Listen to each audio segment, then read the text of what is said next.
জানি, কিন্তু আজকে আমরা আমন্ত্রণ জানাবো ছাত্র শিবিরের সেক্রেটারি জেনারেলকে জুলাই সম্পর্কে বলার জন্য, তার অভিজ্ঞতা। কারণ মাঠে ছিল, আমি নাম বলছি, নুরুল ইসলাম সাদ্দাম, সেক্রেটারি জেনারেল বাংলাদেশ ইসলামী ছাত্র শিবির।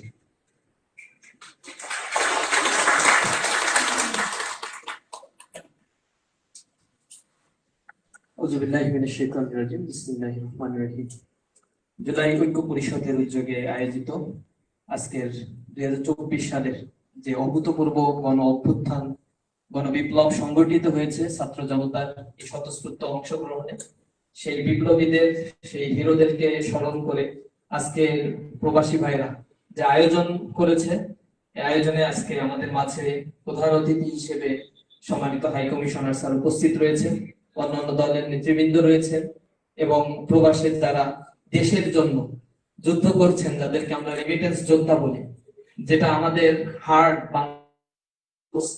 এবং নির্ভেজাল ভাবে এই সোর্সটাই হচ্ছে বাংলাদেশের ইকোনমিকে টিকিয়ে রাখে, যারা জুলাই অভ্যুত্থানেও কন্ট্রিবিউশন করেছিলেন, সেই সম্মানিত প্রবাসী ভাই এবং বোনেরা, আসসালামু আলাইকুম ওয়া রাহমাতুল্লাহি ওয়া বারাকাতুহু।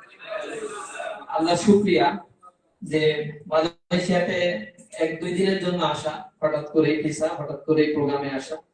সেই প্রোগ্রামের যখন এই ইনভাইটেশনটা পেলাম, থাকার জন্য খুব আকুতি, এবং যেহেতু প্রবাসীদের সাথে আমাদের কথা হয়, আমাদের ভাইয়েরা যারা বিদেশে অবস্থান করেন, বোনেরা অবস্থান করেন, তাদের সাথে আমাদের অনেক যোগাযোগ থাকে, এবং জুলাইয়ের সময়ও তারা কিভাবে কন্ট্রিবিউশন করতে পারে সেই বিষয়গুলো নিয়ে আমাদের সাথে কন্টিনিউয়াসলি ডিসকাস হয়েছে। আন্তর্জাতিক মহলে তাদের কন্ট্রিবিউশন গুলো অভূতপূর্ব সাড়া ফেলেছিল, এবং শেখ হাসিনাকে শেষ পর্যন্ত শেখ হাসিনার মন্ত্রীরা হাত জোর করে মাপ চাইতে বাধ্য হয়েছিল প্রবাসীদের কাছে, দয়া করে কয়টা টাকা পাঠা, তাহলে দেশের অর্থনীতি চলবে না। প্রবাসীরা তখন ডিনাই করে বলেছিল, তোমার মতো ফ্যাসিবাদকে আমরা আর মানি না। এই যে লাল কার্ড যারা দেখিয়েছিল, তাদের প্রতি আমাদের বিনম্র শ্রদ্ধা। সেদিন আমরা দেশে বসে আমরা আসলে অকুল পাথারের মধ্যেই ছিলাম। কি হয়, এটা বোঝাটা আমাদের জন্য কঠিন ছিল, কারণ চরম দমন নিপীড়নের মধ্য দিয়ে আমাদের জীবন অতিবাহিত হচ্ছে, এবং দেশের মানুষের কণ্ঠকে রোধ করে ফেলা হয়েছিল। কথাগুলো বলতে পারছিলাম না, কথা মন খুলে বললেই আয়না ঘরে প্রবেশ করতে হতো। সেই সময়ে এত বিভীষিকাময় অবস্থাগুলো ছিল, প্রবাস জীবন যারা যাপন করছেন, অনেককে বাধ্য করেছে আমার এই সোনার দেশটা থেকে বের হয়ে যেতে, এবং দীর্ঘ সময় ধরে দেশের স্বাদ গ্রহণ না করে প্রবাস জীবন যাপন করেছেন, তাদেরকে লাঞ্ছিত করা হয়েছে। এই ফ্যাসিবাদ যখন বিদায় নিয়েছে, শ্বেতপত্রে আপনারা দেখেছেন, সেখানে $240 বিলিয়ন শুধু বাংলাদেশ থেকে পাচার করেছে। এরপরে এমন একটা বিপ্লব সংগঠিত হয়েছে, যে বিপ্লবের একেবারে মসজিদের ইমাম, বাইতুল মোকাররমের ইমাম থেকে রাষ্ট্রপতি, এক রাষ্ট্রপ্রধান পর্যন্ত দেশ থেকে পালাতে বাধ্য হয়েছে। ইউনিয়ন পরিষদের একজন চেয়ারম্যান পর্যন্ত দেশে থাকতে পারে নাই, এত অপকর্মগুলো তারা রুট লেভেল পর্যন্ত তারা করেছে। আল্লাহ রাব্বুল আলামিন আমাদেরকে সেই ফ্যাসিবাদের জাতাকল থেকে মুক্তি দিয়েছেন। আমরা যাদের বিনিময়ে এই স্বাধীনতা ভোগ করছি, আমরা তাদেরকে গভীর শ্রদ্ধার সাথে স্মরণ করি। আল্লাহ রাব্বুল আলামিনের কাছে দোয়া করি, আল্লাহ যেন তাদের এই শাহাদাতকে কবুল করে নেন। যাদের সাথে আমরা রাস্তায় ছিলাম, আমরা অনেক শহীদের কবর দেওয়ার সময়, জানাজার সময় কাফিন হাতে ধরার সুযোগ হয়েছে। তাদের আহতদের হাত হারিয়েছে, চোখ হারিয়েছে, পা হারিয়েছে, তাদের চিকিৎসাহীন অবস্থায় জীবনযাপন করে থাকতে দেখেছি, চিকিৎসাহীন অবস্থায় মৃত্যুর কোলে ঢলে পড়তে দেখেছি। সরকারের ন্যূনতম কোনো সহযোগিতা পায়নি। এক হসপিটালে তারা গিয়ে ভর্তি হয়েছে, তাদেরকে আঘাত করা হয়েছে, চিকিৎসাহীন অবস্থায় লাশ পড়ে আছে। তাদের লাশগুলো দাফন কাফন করার জন্য যে ন্যূনতম সুযোগ সুবিধা দেওয়ার কথা, সেই সুযোগ সুবিধা থেকেও তাদেরকে বঞ্চিত করা হয়েছে। আমরা সেই সকল শহীদদের কথা স্মরণ করি, বিশেষ করে যাদের মাধ্যমে এই আন্দোলনটা দাবানল হয়ে জ্বলে উঠেছিল। শহীদ আবু সাইদ, শহীদ মুগ্ধ, শহীদ আলী রায়হান, শহীদ ওয়াসিম সহ যে 1400 অধিক শহীদ, আমরা 800 জনের নাম এখন পর্যন্ত বাইরে আর্কাইভ করতে সক্ষম হয়েছি। আমাদের ওয়েবসাইট গুলোতে আমরা দিতে সক্ষম হয়েছি, তাদের পরিবারে আমরা যেতে পেরেছি। আমরা শুধু নাম জেনেছি, পরিবারের ঠিকানা জানি না, এমন 600 পরিবারের তালিকা আমাদের কাছে রয়েছে। আমরা তার খোঁজার চেষ্টা করছি। এই পরিবারগুলো এখনো তাদের সন্তানকে হয়তো খুঁজে ফিরছে, তার পরিবারের অভিভাবককে খুঁজে ফিরছে, পরিবারটা অসহায় অবস্থায় রয়েছে। আমরা সকলের জন্যই দোয়া করি। এই শহীদদের অবদানগুলো ভোলা নয়। দীর্ঘ 15 বছর রাজনৈতিক দলগুলো চরম দমন নিপীড়নের শিকার হয়েছে, মুখ খুলে কথা বলতে পারে। আমাদের বাসায় থাকতে পারি নাই, জেলের ভিতরে দিনের পর দিন জেল গেট থেকে গ্রেপ্তার, এরপরে নিয়ে এমন একটা মামলা দেওয়া হয়েছে যে মামলার সাথে ন্যূনতম আমাদের কোনো সম্পর্ক ছিল না। পুলিশকে তারা হাতিয়ার হিসেবে ব্যবহার করেছে। যাদের মতের সাথে তাদের মিলে নাই, আয়না ঘরের মতো একটা জায়গা তৈরি করে শত শত মানুষকে সেখানে আটকে রাখা হয়েছে। আমরা দেখেছি 8 বছর 9 বছর ধরে একজন আর্মি অফিসারকে গ্রেপ্তার করে, ব্রিগেডিয়ার জেনারেল পর্যায়ের অফিসারদেরকে গ্রেপ্তার করে ওইখানে বন্দি করে গুম করে রাখা হয়েছে। এমন একটা অবস্থা তারা এই রাষ্ট্রের মধ্যে তৈরি করে ফেলেছিল, যেখানে গণতন্ত্র সকল্ড তাদের একটা বলি ছিল। তারা নির্বাচন করেছে আমি আর ডামিন নির্বাচন। লাস্ট নির্বাচনে তারা যখন ক্ষমতায় আসছিল তাদের উদ্যন্ততা অনেক বেশি বেড়ে গিয়েছে। এমন এমন কথা তারা বলতো যে জিনিসগুলো সাধারণ মানুষ আসলে নিতে পারতো না। তারা লুটপাটের এক স্বর্গরাজ্যে পরিণত করেছিল এই বাংলাদেশটাকে। আপনারা খেয়াল করেছেন এই বাংলাদেশে যখন কোনো আন্দোলন হতো, আন্দোলন দমন করা তাদের জন্য কোনো ব্যাপারই ছিল না। গ্রেপ্তার করে নিয়ে ফায়ার করতো, ক্রস ফায়ার দিত। এই আন্দোলন করতে গিয়ে বিএনপি, জামাত ইসলামী, ইসলামী ছাত্র শিবির কয়েকশো মানুষ 15 বছরে শাহাদাত বরণ করেছে। বাড়িতে থাকতে পারে নাই, সংসার আদি কিচ্ছু করতে পারে না। বিয়ে করতে বসছে, বিয়ের আসর থেকে তাদেরকে উঠিয়ে নিয়ে গিয়েছে। পরবর্তীতে তার কাছে মানে কোন পাত্রের প্রস্তাব আসে নাই, পাত্রীর প্রস্তাব আসে। এমন একটা জীবন যাপন করছে, নাম ছিল স্বাধীন বাংলাদেশ, কিন্তু সব লুটপাট করে পাচার করেছে। এবং কাদের সেবাদাসী হিসেবে সে কাজ করেছে এটা সে পালিয়ে যাওয়ার সময় প্রমাণ করেছে। এই বাংলাদেশটা দীর্ঘদিন ধরে কাদের কাছে তারা ইজারা দিয়েছে। এজন্য ছাত্ররা সেদিন দাঁড়িয়ে বুক চিতিয়ে দিয়েছে বুলেটের সামনে, আর বলতে বাধ্য হয়েছে লাখো শহীদের রক্তে কেনা দেশটা কারো বাপের না। তারা বলতে বাধ্য হয়েছে আমার এই দেশটা আমার নিজেদের, এই দেশকে আমরা নিজেরা গড়ব। সুতরাং যদি স্বৈরাচার কোনো রক্তচক্ষু দিয়ে আমাদেরকে প্রতিহত করতে চায়, তাদেরকে প্রতিহত করার জন্য ছাত্র জনতা রাজপথে জীবন দিতে প্রস্তুত। বুলেটের সামনে আমি বিএনএস সেন্টারে উত্তরায়, ওইখানে প্রাইভেট ইউনিভার্সিটির ছাত্ররা আন্দোলন করেছে, আমার সুযোগ হয়েছিল ওইখানে তাদের পাশে থাকা। আমি সেখানে দেখেছি লাশ হত্যা করা হচ্ছে, গুলি করা হচ্ছে, ফায়ারিং করছে ছাত্রলীগ, যুবলীগ, পুলিশ একসাথে।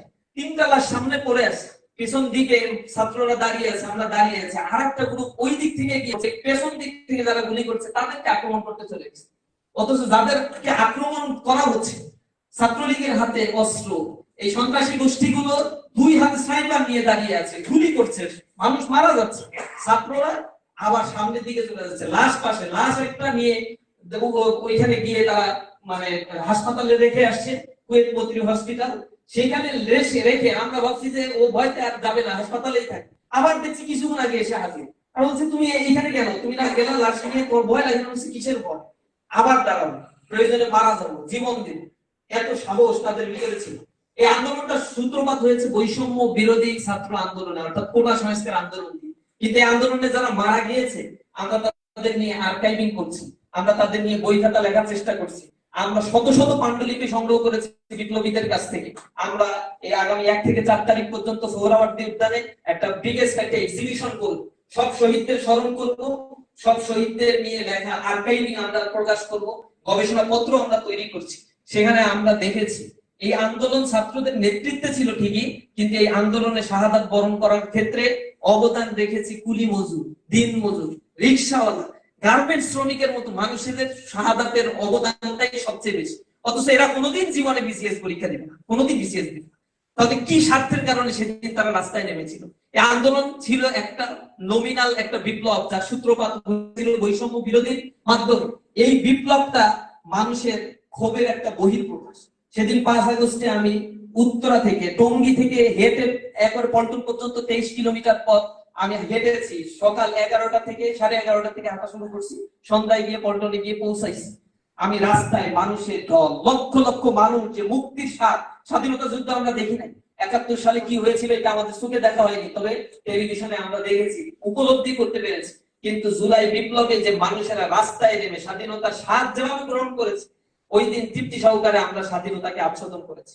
কিন্তু এটা দুর্ভাগ্যের বিষয়, যারা রক্ত দিয়ে গেল একটা বৈষম্যহীন বাংলাদেশ দেখার জন্য, যারা রক্ত দিয়েছে, এত কিছু করেছে, সোনার একটি বাংলাদেশ গঠন করবে, বাংলাদেশটা আবার পুনর্গঠিত হবে, সুসংগঠিত হবে, একটা সরকার গঠিত হলো, ইন্টিরিম গভর্নমেন্ট, যাদের আমরা সমর্থন দিলাম। এই মানুষের লাশের উপরে দাঁড়িয়ে তারা এখনো পর্যন্ত সেই শহীদদের বিচার প্রক্রিয়া ত্বরান্বিত করার জন্য আমাদেরকে এখন আন্দোলন করতে হয়। অগ্রগতি হচ্ছে কিন্তু দৃশ্যমান না। আমরা চাচ্ছি এই ফ্যাসিবাদের বিচার অতি শীঘ্রই বাংলার মাটিতে করতে হবে এবং এর দৃশ্যমান অগ্রগতির দিকে এই সরকারকে যেতে হবে। আহতদের পুনর্বাসন এবং নিহত শহীদ পরিবারগুলোকে আমরা তাদের পুনর্বাসনের কথা সরকারকে বারবার বলছি, কর্মসূচি দিচ্ছি। তারা খুব খারাপ অবস্থায় আছে। পরিবারগুলো এখন হাহাকার করে বলে যে আমরা কোনো সহযোগিতা পাইনি, আমাদের কাছে সরকারের পক্ষ থেকে সহযোগিতা আসে। আহত ছাত্ররা আন্দোলন করছে যমুনায় গিয়ে, তাদের ন্যূনতম যে সহযোগিতা প্রয়োজন, চোখ নষ্ট হয়ে যাচ্ছে, সরকার ফান্ডে টাকা দিচ্ছে না। তাদের রক্তের উপরে দাঁড়িয়ে এই সরকার গঠিত হলো, অথচ তাদের দেখভাল করার ন্যূনতম দায়িত্ব, রেসপন্সিবিলিটিটুকু তারা পালন করছে না। এই জিনিসটা আমাদের জন্য বেদনাদায়ক। আমরা সরকারের কাছে সেটা আহ্বান জানিয়েছি, অতি শীঘ্রই জুলাই ঘোষণাপত্র দিতে হবে। আহত শহীদ যারা রয়েছেন সেই পরিবারগুলোকে পুনর্বাসন করতে হবে, তাদের যথাযথ মর্যাদা এটা নিশ্চিত করতে হবে। পাশাপাশি জুলাই ঘোষণাপত্রে আমরা বলেছি প্রবাসীদের অবদান, গার্মেন্টস শ্রমিকদের অবদান, রিক্সাওয়ালা, চা শ্রমিকদের যে অবদানগুলো, খেটে খাওয়া মানুষেরা যেভাবে জীবন দিয়েছে তাদের অবদানগুলো স্বীকৃতি ঘোষণাপত্রে দিয়ে সংবিধানের এটা অন্তর্ভুক্ত করে এই জুলাইকে অমর করে রাখতে হবে। জুলাই চেতনা আমাদের সামনে এমন হবে, আগামী বাংলাদেশে যদি কেউ আবার এরকম মনস্টার হতে চায়, ফ্যাসিবাদ হতে চায়, তাদেরকে আর এই বাংলাদেশে কোনোদিন সহ্য করা হবে না। জনগণের পালস বুঝতে হবে, জনগণের ভাষায় কথা বলতে না পারলে এই বাংলাদেশে আর কারো জায়গা হবে। এজন্য রাজনৈতিক সভ্যতা ভব্যতা আমাদের সবাইকেই পাল্টে ফেলতে হবে। সবার চরিত্রগুলো আমরা পুনর্গঠন করে ঐক্যবদ্ধ একটি বাংলাদেশ গঠন করব। জুলাই আন্দোলনে আমরা দেখেছি, আমরা পাশে ছিলাম, ছাত্র দল, তারপরে অন্যান্য ছাত্র সংগঠন, শাসনতন্ত্র ছাত্র আন্দোলন, অন্যান্য সকল ছাত্র সংগঠনগুলো কাঁধে কাঁধ মিলিয়ে আন্দোলন করেছে, সকলের কর্মীরা শহীদ হয়েছে।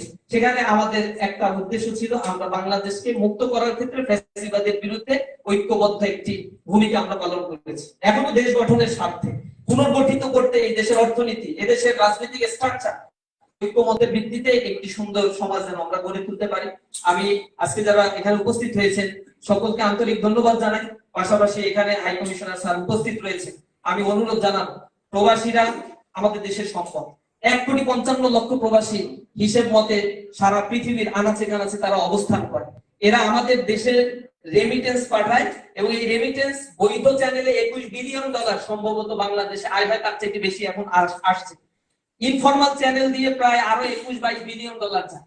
বাংলাদেশে এত বড় সেক্টর, গার্মেন্ট সেক্টরের কথা বলা হয়, কিন্তু গার্মেন্ট সেক্টরের এক্সপোর্ট ইম্পোর্ট ক্যালকুলেশন করার পরে এই দেশে $5-7 বিলিয়ন বেশি আর রিজার্ভে থাকে না। কিন্তু রেমিটেন্স যারা পাঠায় শতভাগ বাংলাদেশের এটা একটা সম্পদ হয়ে থাকে এবং এই দেশের যে অর্থনৈতিক স্বাবলম্বিতা, এটার জন্য এটা সবচেয়ে গুরুত্বপূর্ণ অবদান রাখে। সুতরাং এরা জুলাইয়ের সময় যে অবদানগুলো রেখেছিল তাদের স্বীকৃতি দিতে হবে। তাদের ভোটাধিকারের কথা বলছি, কেউ কেউ আবার বলার চেষ্টা করছে যে প্রবাসীরা তারা তো আনন্দেই ছিল নাকি, তাদের ভোটাধিকারের কি প্রয়োজন। এটা একটা ঘৃণিত একটা কথা, রাজনৈতিক কথার ক্ষেত্রে লাগাম ধরা উচিত। প্রবাসীরা আমার দেশের মানুষ, সাংবিধানিক তাদের অধিকার রয়েছে। এই 50 বছর তাদের অধিকার থেকে বঞ্চিত করা হয়েছে। দেশের অর্থনীতি যাদের কাঠামোর উপর দাঁড়িয়ে থাকে, দেশের রাজনীতিবিদদের বেতন হয় বা রাজনীতিবিদরা এমপি মন্ত্রী হওয়ার পরে যে ফ্যাসিলিটিস পায়, এই ক্ষেত্রে অবশ্যই প্রবাসীদের অর্থের অনেক বেশি অবদান রয়েছে। প্রবাসীদের এই জিনিসটা আমরা ইন্টারিম গভর্নমেন্টকে বলছি, বলার চেষ্টা করছি, তাদের ভোটাধিকার নিশ্চিত করতে হবে। প্রবাসীরা এই বিভিন্ন দেশে অবস্থান করার ক্ষেত্রে তাদের পাসপোর্ট জটিলতা, নানা ধরনের কর্মক্ষেত্রে অনেক জটিলতা পোহাতে হয়।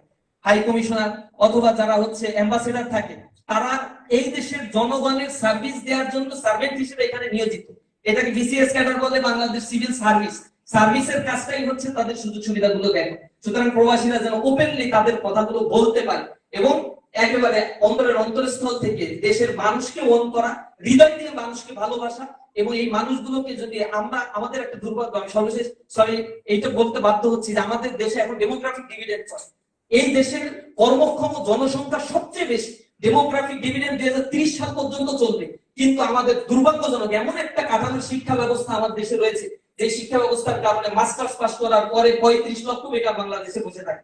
তাদের ট্রেন আপ দিয়ে যে বিদেশে পাঠানো, এই যে মধ্যপ্রাচ্য এবং ইউরোপের দেশগুলোতে যে ভ্যাকিউম চলছে, এখানে ভালো দক্ষ শ্রমিক পাঠাতে পারলে রেমিটেন্স যেভাবে আমরা আয় করে দেশের সমৃদ্ধি অর্জন করতে পারতাম, এইদিকে আমরা পূর্ববর্তী সরকারের কোনো দৃষ্টি দেখি নাই। কারণ তারা জিওগ্রাফিক্যালি আমার দেশকে ডেভেলপ হলে আরেকটা দেশের ক্ষতি হইতে পারে, এই আশঙ্কার জায়গা থেকে হয়তো তারা আমার দেশকে এই জায়গায় নিতে পারে না। আমরা সরকারের কাছে আহ্বান জানিয়েছি, দক্ষ শ্রমিক তৈরি করতে হবে, শ্রমিকদেরকে কাজে লাগাতে হবে। বিদেশের মাটিতে আমরা যেন গিয়ে নিজেদের অধিকারগুলো বুক ফুটে বলতে পারি, সেই জায়গাগুলো নিশ্চিত করার জন্যই আমাদের এম্বাসি গুলো কাজ করবে।